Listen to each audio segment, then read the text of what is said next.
এই পবিত্র রজব মাসে আল্লাহর নবীকে আল্লাহ রাব্বুল আলামিন এই দুনিয়ার জগৎ থেকে, আল্লাহ রাব্বুল আলামিনের পৃথিবী থেকে এক দুই করে করে 7 আসমান দেখিয়েছেন। শুধু 7 আসমান নয়, আল্লাহর হাবিবের কলিজা আর মনকে ভালো করে দেওয়ার জন্য, ভাঙ্গা মনকে চাঙ্গা করে দেওয়ার জন্য আল্লাহ রাব্বুল আলামিন কাছে ডেকে তার বন্ধুর সঙ্গে দীর্ঘক্ষণ আলাপ করেছেন। তাফসীরের ভিতরে এসেছে এই মেরাজের রাত আল্লাহ রাব্বুল আলামিন রাসূলুল্লাহর সঙ্গে কথোপকথন করেছিলেন 1 ঘন্টা 2 ঘন্টা, 1 দিন 2 দিন নয়, 1 বছর 2 বছর নয়, দীর্ঘ 27টি বছর।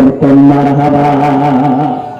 আল্লাহর নবীর দরদ আমাদের জন্য কতখানি শোনেন। আল্লাহর হাবিবের কলিজার ভিতরে উম্মতের জন্য কত চিন্তা, কত ফিকির।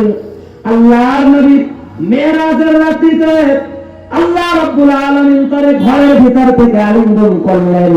আল্লাহর হাবিব বলেন, এই মেরাজ যে আল্লাহর হাবিবকে করালেন তার অন্যতম কয়েকটা কারণ আছে। অন্যতম কারণ হলো 4টা।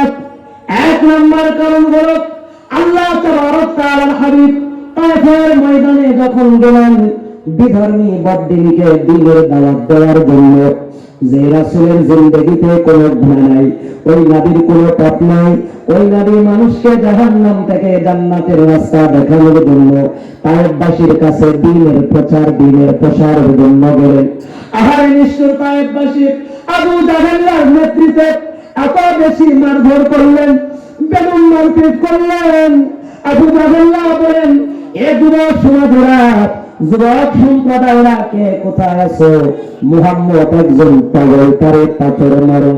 1 2 করে করে এত বেশি পাথর মারলেন, আল্লাহ রাব্বুল আলামিনের হাবিবের পুরাপুরি শরীর একেবারে ফেটে শরীর দিয়ে রক্ত পড়ছে ফিনকি দিয়া।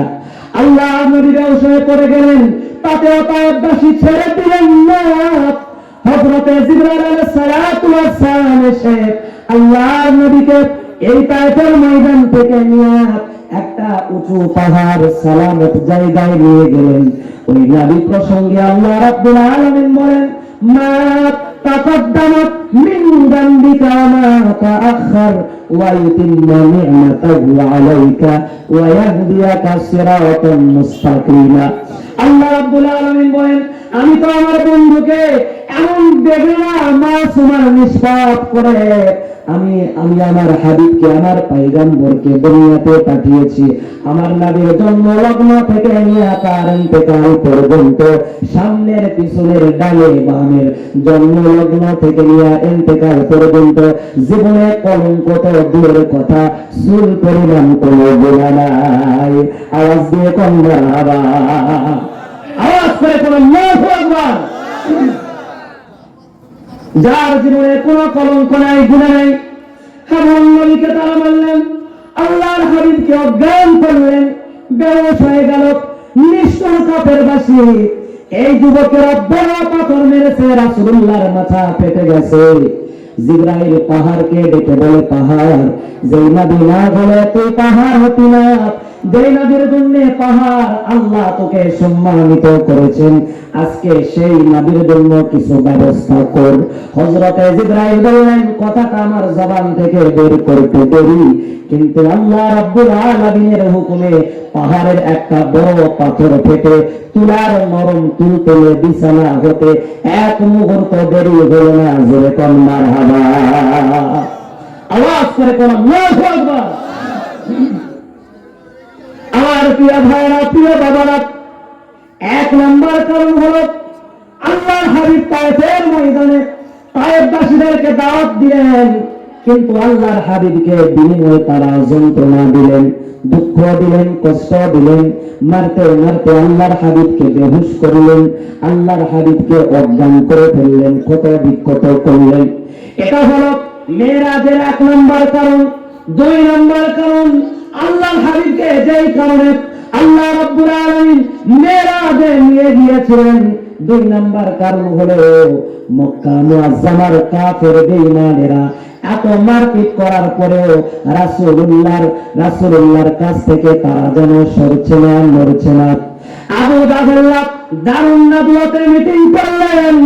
মিটিং ডাকার পরে যুবকদেরকে আর কুরাইশের বড় বড় বাঘা বাঘা কাফেরদেরকে ডেকে বললেন, মুহাম্মদকে আর দাগিরে রাখা যাবে না। যেভাবে দ্বীনের দাওয়াত, এক আল্লাহর প্রচার আর প্রসার, আল্লাহর কালেমার দাওয়াত দিচ্ছে, এতে করে আমাদের মান যাবে, সম্মান যাবে, গদি যাবে, আমাদের ইজ্জত চলে যাবে, আমাদের গদি চলে যাবে, সম্মানের চেয়ার চলে যাবে। এর আর দাগিরে রাখা যাবে না। তাড়াতাড়ি করে ধরে এর জেলে বন্দি কর। জোরে বলেন ঠিক কিনা? আজও দেখবেন আলেম ওলামা যখন এক আল্লাহর কোরআনুল কারীমের দিকে ডাকে, আলেম ওলামা যখন হকের পক্ষে কথা বলে, এক আল্লাহর আইনের কথা বলে, তাগুতের গোলামি করতে নিষেধ করে, তখন সে আলেম ওলামাকে টার্গেট করে করে জেলের ভিতরে বন্দী করে, তারপরে তাদেরকে ভুল চিকিৎসা দিয়া পৃথিবীর ভিতর থেকে বিদায় করে কবরে পাঠায় দেয়। আওয়াজ দিয়ে কথা বলেন ঠিক কিনা? এগুলো কি মানা যায়? 90 থেকে 95% মুসলমানের দেশ বাংলাদেশ। এই দেশে আলেম ওলামার প্রতি জুলুম, নির্যাতন আর টর্চার চলবে না। আওয়াজ দিয়ে কথা বলেন ঠিক কিনা? আপনাদের ব্যাটারিতে একটু আস্তে আস্তে চার্জ দেন। চার্জ সরে গেলে ওই বাড়িতে চার্জের ব্যবস্থা করা হচ্ছে, সময় মতো চলে আসবে। জোরে কোন ইনশাআল্লাহ।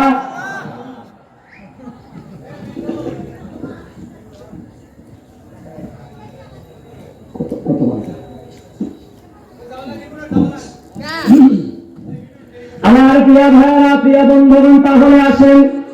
খারাপ লাগে নাকি? মনে ধরে নাকি? বীরের নেশায় ডাকে নাকি? এক মুরব্বী মাহফিল থেকে উঠে যাচ্ছে, তো বললাম যে উঠে যাও কেন? বলতেছে, হুজুর একটু টানাটানি করা লাগবে, তাছাড়া ওয়াজে আর মন বসে না। জোরে বলেন ঠিক কিনা? এমন টানাটানি পাতি মাঝে মাঝে মাহফিলে, জোরে বলেন আসে কি আসে না? না, এখানকার মানুষ ভালো, কেউ টানাটানি পাটি নাই, সবাই আল্লাহওয়ালা। আল্লাহ পাক এই মজমার সকল মানুষকে কবুল করুন। জোরে বলেন আল্লাহুম্মা আমিন। আমার প্রিয় ভাইরা, প্রিয় বাবারা, খেয়াল করেন, আবু জাহেল্লাহ বলে মুহাম্মদকে আর রাখা যাবে না, তারে জেলের ভিতরে বন্দী করো। তারা ষড়যন্ত্র করে আল্লাহ নবীকে 1-2 বছর নয়, 3 বছরেরও অধিক জেলের ভিতরে শিরে আবি তালিবে বন্দী করে রেখেছে। আহারে, যে রাসূলের শরীরে মুসা মাছি পোড়া ধারণ ছিল, যে রাসূল হেঁটে গেলে আসমান থেকে এক খণ্ড মেঘ এসে, মেঘমালা এসে নবীকে ছায়া দিতেন, এই মানুষটাকে আবু জাহেল্লাহ জেলের ভিতরে বন্দী করে বছরের পরে বছর খানা পিনা থেকে বঞ্চিত করে কষ্ট দিয়েছেন। বলেন নাউজুবিল্লাহ। এটা কি মানা যায়? অথচ তিনি মেরাজের রাত্রিতেও আসমানের খুঁটি ধরে আমাদের জন্য কান্না করেছেন। মেরাজ যখন শেষ হয়ে গেল, খেয়াল করেন, উম্মতের কথা আল্লাহর নবী বলেন না, আল্লাহর নবী আল্লাহর খুঁটি ধরে কাঁদছেন। আল্লাহ রাব্বুল আলামিন বললেন, নবী গো, কান্না কেন করেন? আপনি চাইলে আরশ মহল্লায় থেকে যান, আপনার কবর আরশ মহল্লায় হোক, আমি আল্লাহ রাব্বুল আলামিন চাই। আল্লাহর হাবিব বললেন, গো আল্লাহ, না, আমি একা আরশ মহল্লায় থাকবো, আমার লক্ষ লক্ষ গুনাহগার উম্মতেরা দুনিয়ার জমিনে, দুনিয়ার মাটিতে থাকবে, আমি মদিনার নবী সহ্য করতে পারবো না। ওগো আল্লাহ, তাদের সকলকে যদি আরশ মহল্লায় স্থান দেন, তাহলে আমি নবীও আরশ মহল্লায় থাকবো। আর তারা যদি তোমার জামিনে থাকে, আমি নবীর বিচরণ হবে জামিনে। আওয়াজ দিয়ে কোন মারহাবা, আওয়াজ করে কোন আল্লাহু আকবার। কলিজার টুকরা ভাইরা আমার, তাহলে মেরাজের 2 নম্বর কারণ হলো আল্লাহর নবীকে 1-2 বছর নয়, দীর্ঘ 3.5 বছর কারারুদ্ধ করে রাখলেন। তার সাথে ছিলেন কলিজার টুকরা চাচা। এক মুহূর্তের জন্য চাচা আল্লাহর হাবিবকে চোখের আড়াল হতে দিতেন না। আমার প্রিয় বন্ধু, রাসূলুল্লাহ তো জন্মলগ্ন থেকে ইয়াতীম, তার বাবা জন্মের পূর্বেই নাই, তার মা জন্মের 6 বছর পরে বিদায়, তার দাদার কাছে লালিত পালিত দাদাও 8 বছর বয়সে, রাসূলুল্লাহর বয়স যখন 8 বছর, দাদা তখন পৃথিবীর বুক থেকে বিদায় হয়ে চলে গেলেন। আল্লাহর নবী চাচা আবু তালিবের কাছে লালিত পালিত হচ্ছিলেন। আল্লাহ হাবিবকে বুকে কুলে পিঠে এমন ভাবে আবু তালিব আগলে রেখেছেন, একটা মুহূর্তের জন্য চোখের আড়াল তিনি করতেন না। এই আবু তালিব আল্লাহর হাবিবের সঙ্গে জেলের ভিতরে সময় পার করলেন। জেল জীবন যখন পার হয়ে গেল, আল্লাহর নবী যখন কারারুদ্ধ থেকে খোলা ময়দানে মক্কা মুআজ্জামার মুক্ত বাতাসে চলে আসলেন, আবু তালিবের কয়েকদিনের মাথায় মৃত্যু হয়ে গেল। মৃত্যু তো হলোই। আল্লাহ রাব্বুল আলামিনের নবী বারবার বললেন, চাচা একবারের জন্য চাচা তো কালেমা বাতা, একবারের জন্য কালেমা পড়েন লা ইলাহা ইল্লাল্লাহ, আমি আপনার জান্নাতের জমিনদার হয়ে যাব। চাচা যখন কালেমা পড়লেন না, এমনকি চাচা নিজ ধর্মে কাফেরত্ব বরণ করে যখন মৃত্যু হয়ে গেল, আল্লাহ নবী সে কান্না ঘর থেকে বের হচ্ছিলেন, রাসূলুল্লাহর চোখ থেকে দরদর করে পানি পড়ছে। আল্লাহ নবী এবং কান্না করেছেন। আল্লাহ রাব্বুল আলামিন তার বন্ধু তার হাবিবের কান্নাকে সহ্য করতে পারলেন না, সাথে সাথে জিবরাইলকে দিয়া আল্লাহ রাব্বুল আলামিন মেসেজ দিলেন, ওগো নবী, ইন্নাকা লা তাহদি মান আহবাবতা ওয়ালাকিন্নাল্লাহা ইয়াহদি মান ইয়াশা। ওগো নবী, ওগো বন্ধু, আপনি যাকে চান তারে তো হেদায়েত দিতে পারবেন না, দিনের দাওয়াত দিবেন আপনি, আর মানুষকে হেদায়েত দিবেন আল্লাহ। আওয়াজ দিয়ে কোন মারহাবা, আওয়াজ করে কোন আল্লাহু আকবার। হেদায়েতের মালিক জোরে বলেন কে?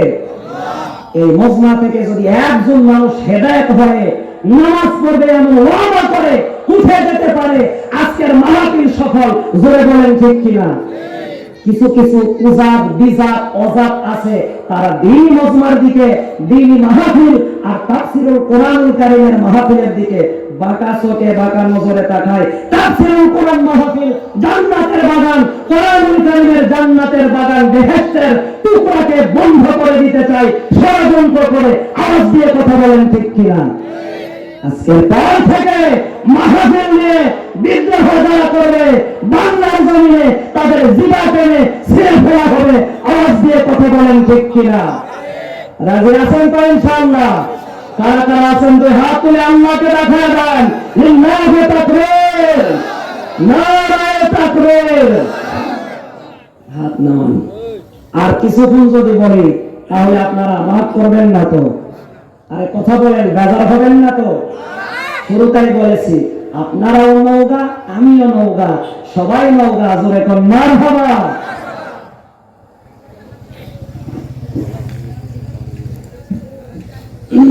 তাহলে রাসূলুল্লাহ মেরাজের 2 নাম্বার কারণ হলো তাকে জেল বরণ করা, কারারুদ্ধ হওয়া।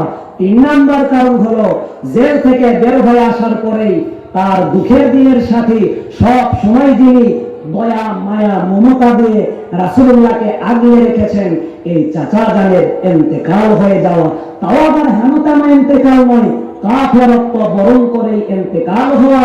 রাসূলুল্লাহ বেজায় মন খারাপ করলেন। আল্লাহর নবী আল্লাহর কাছে দোয়া করলেন, আল্লাহ আমার শরীরের এমন কোন জায়গা নাই, আমার কলিজার টুকরা চাচা জান চুমা দিয়েছে, তাহলে আমার চাচা জানের কোথায় আগুন লাগাবেন, কেমনে আমার চাচাকে আযাব দিবেন। আল্লাহ রাব্বুল আলামিন বললেন, ও মালিক, যে চাচা আপনারে দুঃখে সুখে বিপদে আপদে আগলে রেখেছেন, যতদিন চাচা বেঁচে ছিলেন আবু জাহেল্লাহ সহ আবু লাহাব সহ আল্লাহর নবীকে প্রচার করতে পারে নাই। আমার প্রিয় ভাইরা, প্রিয় বন্ধুগণ, নজর দেন, এই চাচাকে কি আযাব দিবেন? আল্লাহর নবী তখন আল্লাহকে জিজ্ঞাসা করলেন। আল্লাহ রাব্বুল আলামিন বললেন, নবী গো, আপনার চাচা চাচা যেহেতু আপনাকে কদম মোবারক দিয়ে স্পর্শ করে নেয়, তাই তো তার কদম মোবারকে তার পায়ে আমি দুইটা জাহান্নামের জুতা পরিধান করব, যে জুতা পরিধান করানোর কারণে আগুনের ফিতা হবে জুতার, এই জুতার আগুনের ফিতার তেজে আপনার চাচার মাথার মগজগুলো আগুনের তাপে টকবক করতে থাকবে। আওয়াজ দিয়ে কোন নাউজুবিল্লাহ।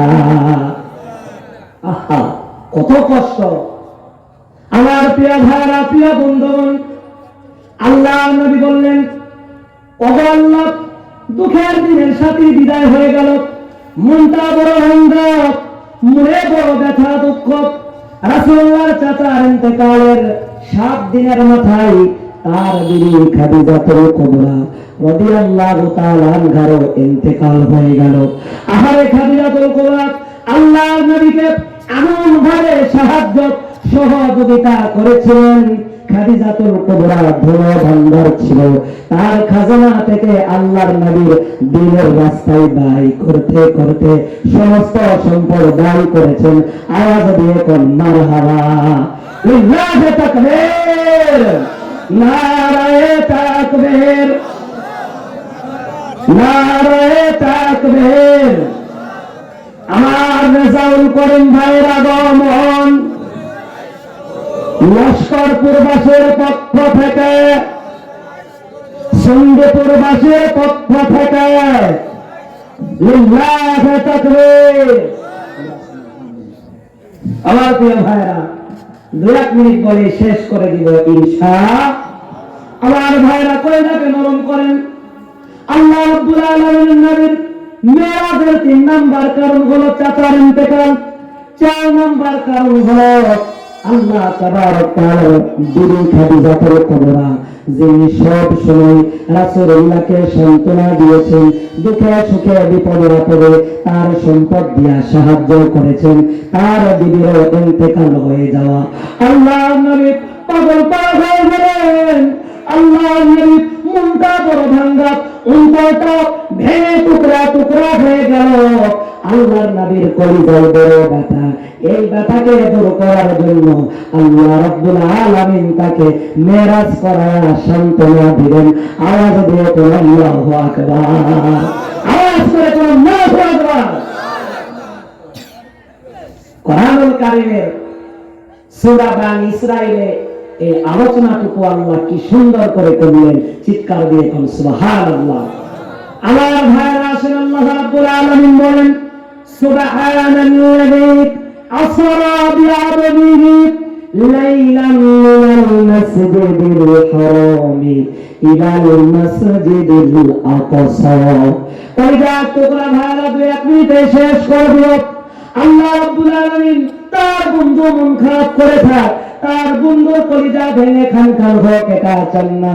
কেননা নবীকে তিনি বড় মহব্বত করেন, ভালোবাসেন। আল্লাহ নবীর ঘরে হযরতে জিবরাইলকে পাঠিয়ে দিলেন বুরাক সহ। আল্লাহর নবী চললেন, বুরাকে সরার পরে আল্লাহর নবী মক্কা মুআজ্জামা বাইতুল্লাহ হারাম শরীফ থেকে নিয়ে আমাদের সেই জেরুজালেমের ফিলিস্তিন মসজিদুল আকসায় চলে গেলেন। চিৎকার দিয়ে কোন সুবহানাল্লাহ। এখানে যখন গেলেন, আল্লাহর হাবিবকে আজকে বিশাল একটা ডিগ্রি প্রদান করা হবে, ইমামুল মুরসালিন, ইমামদের তিনি নেতা। চিৎকার দিয়ে কোন সুবহানাল্লাহ। এটা বলেই শেষ।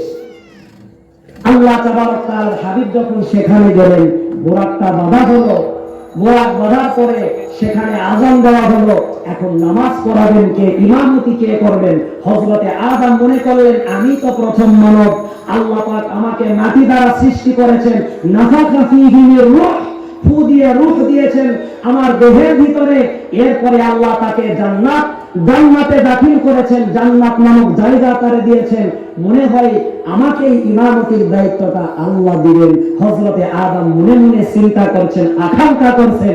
হযরতে মুসার অন্তরেও তামান্না, মনে হয় আমাকে দিবেন, কেননা আমি তুর পাহাড় থেকে আল্লাহর সঙ্গে সরাসরি কোন মাধ্যম ছাড়া কথা বলেছি। আওয়াজ দিয়ে কোন আল্লাহু আকবার। আরশের মেহমান আল্লাহ পাক রাসূলুল্লাহকে করেছেন। চিৎকার দিয়ে কোন সুবহানাল্লাহ। আমার প্রিয় ভাইরা, প্রিয় বন্ধুগণ, আল্লাহ রাব্বুল আলামিন বললেন, সকল নবীদের অন্তরের জল্পনা কল্পনা শেষ করে দেয়া আল্লাহ রাব্বুল আলামিন হযরতে জিবরাইল কোরআনুল কারীমে যার নাম রূহুল আমিন বললেন, ওগো জিবরাইল, তুমি আমার হাবিবে আমার বন্ধুর হাতটা ধরে নামাজের মুসল্লায় দাঁড় করায় দাও। আমার বন্ধু আজকে ইমামতি করবে আর সমস্ত নবীরা আজকে তার মুসল্লি হবে। আওয়াজ করে কোন সুবহানাল্লাহ। আরশের মেহমান করেছেন আল্লাহ, কত শান কত মান মোর কামলিওয়ালা। ওগো আল্লাহ তাআলা করো করুণা, দিদার দাও গো শাহে মদিনা, দিদার দাও গো শাহে মদিনা। নবীর রওজা শরীফ দেখে মন ভরে না, দিদার দাও গো শাহে মদিনা, দিদার দাও গো শাহে মদিনা। লিল্লাহি তাকবীর। শাহে মদিনার দিদার কি আপনারা চান কি চান না? ওই মদিনাওয়ালার সুন্নাহগুলো মনে প্রাণে আঁকড়ে ধরলে আল্লাহ পাক মদিনাওয়ালার দিদার আমাদেরকে দান করবেন। আওয়াজ দিয়ে কথা বলেন ঠিক কিনা? আল্লাহ পাক আমাদের সকলকে মদিনার নবীর আশিক বানায় দিন। আওয়াজ করে বলেন আল্লাহুম্মা আমিন।